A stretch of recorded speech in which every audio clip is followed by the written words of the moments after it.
السلام عليكم ورحمة الله وبركاته. أعوذ بالله من الشيطان الرجيم. بسم الله الرحمن الرحيم. إنا فتحنا لك فتحا مبينا ليغفر لك الله ما تقدم من ذنبك وما تأخر ويتم نعمته عليك ويهديك صراطا مستقيما وينصرك الله نصرا عزيزا. رب اشرح لي صدري ويسر لي أمري واحلل عقدة من لساني يفقه قولي. الحمد لله رب العالمين والصلاة والسلام على أشرف الأنبياء والمرسلين وعلى آله وصحبه ومن استنى بسنته إلى يوم الدين.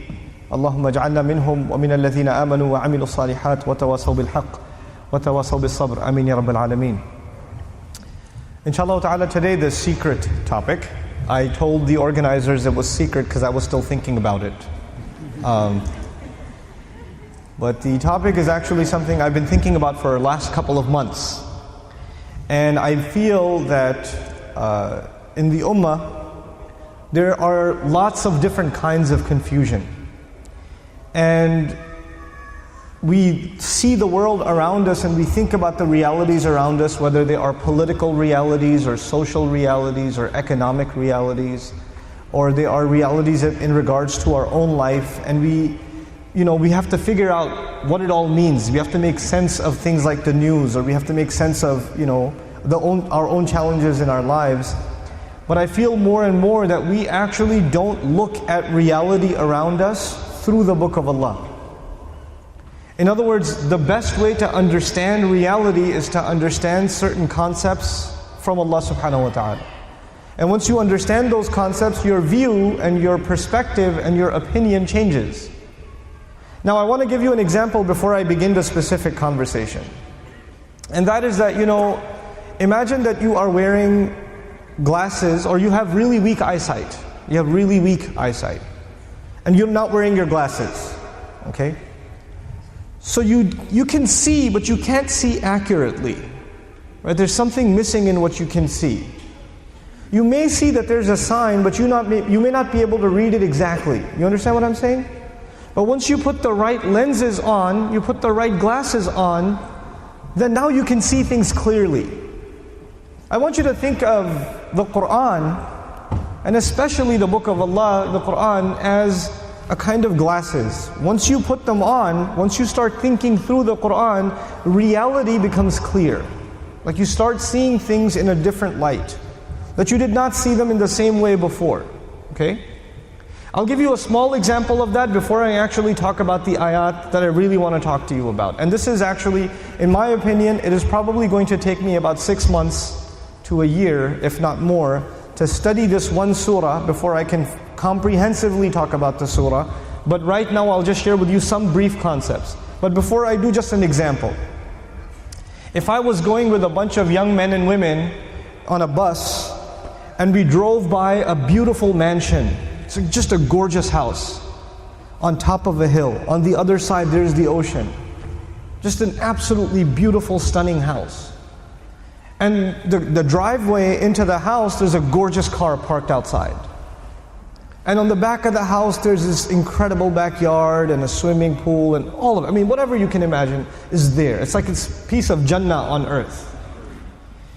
And you see the guy walking into his house. We're driving on this bus and we see this guy walking into his house. And I asked these young men and women, do you think that guy's successful? Do you think he's successful? Overwhelmingly, what is going to be the response? Yeah, that's pretty successful. And the guy, look at him. Look at what he's accomplished in life. That's a pretty successful person. Okay. When you take a picture of someone graduating from college, they're shaking hands with the president of the university, they're being handed their diploma, and somebody asks you, you think that's successful? What are people going to say? It's going to be Muslims and non-Muslims. Everybody's going to say that is a kind of what? Success. I'm going to congratulate my children one day when they graduate from college too, because that's a kind of success. When somebody gets a job, is that a kind of success? Sure. We congratulate people when they get a job. When somebody buys a house, when somebody starts a business, when somebody gets a new car, when somebody gets married, when people accomplish things in life, then we celebrate them, because these are different kinds of small and big successes. Isn't that true? So the bus keeps driving, and we see a man, a homeless man, who's living in a cardboard box on the street. And he looks like he's wearing clothes from a couple of years. And you don't want to go close to him because of the smell. And I ask my students, do you think that guy's successful? What do they say? They say he's not successful. Now imagine if I was riding in this bus, but in this bus there were not Muslim boys and girls, but they were Christian boys and girls, or Jewish boys and girls, or atheist boys and girls, or agnostic boys and girls, or Buddhist boys and girls. And I asked them the same exact question. Do you think their answers would be the same? Yep, their answers would be the same. That's the problem. The problem is the way we think about success and the way we think about failure. For Muslims, it's supposed to be different. All human beings can see it a certain way, that's fine. They have the apparent view of success and failure. But us, Muslims, Allah has given us clearer glasses. And once you look at reality through these glasses, you see something other people cannot see. You see something other people cannot see. So when you put those glasses on, then you start thinking about the Book of Allah, and you realize that one of the most beautiful, captivating, magnificent homes that was ever built was the castle of Fir'aun. It was one of the most amazing homes ever built. And if our bus was driving by the castle of Fir'aun and he was walking into his house, and I asked my Muslim children, is that successful? Is that guy successful? What would their answer be? Fir'aun is not successful. He's one of the worst losers in all of human history. Isn't that the case? What was the second kind of person we ran into? There was one guy walking into a mansion. What was the other guy? He was a homeless guy. Okay. Ibrahim alayhi salam was kicked out of his house. He was told to leave the house. So he's homeless. Well, was he successful? He was. Actually, he's one of the most successful human beings that ever lived. Now the Quran is teaching me that a homeless man is successful, and an incredibly wealthy man is what? A failure.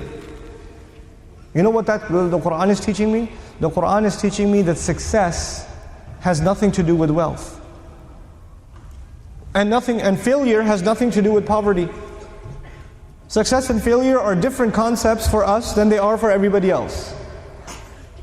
Some of you want your children to get a good education. I want you to think about this. The parents here, you want your children to get a good education.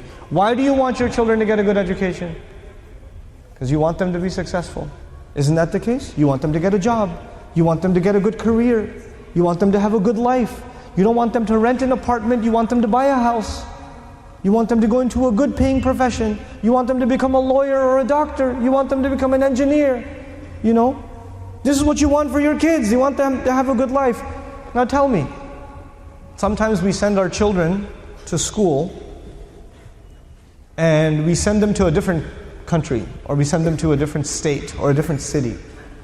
And even before our children left our home to go to these schools, you already notice that they are starting to disobey you. They're becoming disobedient to you. They're becoming less and less and less mindful of their prayer. And you're thinking in the back of your head, maybe if they go to college in a different city, that things are going to get worse. They're going to become even more rebellious, even more independent, even more careless. But then you think to yourself, but if they don't go to college in a different city, they're not going to succeed. They're not going to succeed. So you know what most parents do? What decision they make? Let them go. Let them go. Then 4 years go by, and then I get the email. I get the email, my child doesn't talk to me. My child wants nothing to do with me. My child has run off and married a non-Muslim. My child tells me that he doesn't believe in Islam anymore, or whatever. That didn't happen overnight. That process began a long time ago. But you know what? Even the concerned Muslim parent, maybe they didn't think about success and failure for themselves and for their child clearly enough to make the right kinds of decisions. Because in their head, so long as they graduate from college, they must be what? Successful. The price was too high. The price was not just the tuition. Now, that's not the only, you didn't just pay tuition. You paid the price of guidance in some cases. That's a too high a price to pay. There's a lot of serious things for us to think about as families when we make our decisions. So this was just an example to give you, just about the concept of success and failure, how the way we look at it from the lens of Iman, from the lens of the Qur'an, then our view changes. We can't think of it the same way as everybody else anymore. Now I want to come to you to the example that I've been thinking about for a while, and like I told you, 6 months to a year I still need before I really completely formulate my thoughts and my research on it. Rasulullah sallallahu alaihi wasallam, so I'll give you a brief history, okay? So the Rasul sallallahu alaihi wasallam, we won the battle of Badr under his leadership.